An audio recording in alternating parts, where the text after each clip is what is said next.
নমস্কার। কবি সুবোধ সরকারের লেখা কবিতা বেলুর। আমি একটা কোণায় দাঁড়িয়ে দেখছিলাম দুটি ছেলে গেরুয়া বসন পরে মন্দিরের সিঁড়ি মুছছিল।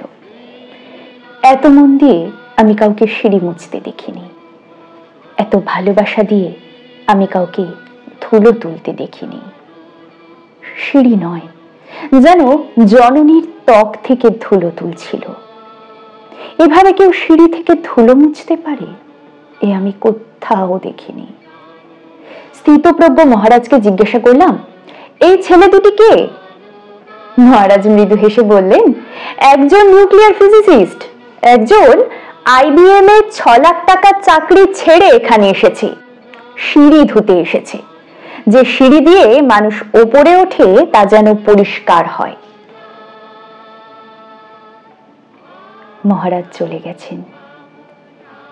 সন্ধ্যা নেমে আসছে গঙ্গায়, আমার ভেতরেও নামছে সন্ধ্যা। সারা পৃথিবীতে এত সিঁড়ি, সিঁড়িতে সিঁড়িতে এত দাগ, এত ক্রোধ, এত অপমান। আরতি শুরুর আগে মনে হলো, যে সিঁড়ি মুছতে পারে না সে কোনোদিন মানুষের চোখের জল মুছতে পারবে না।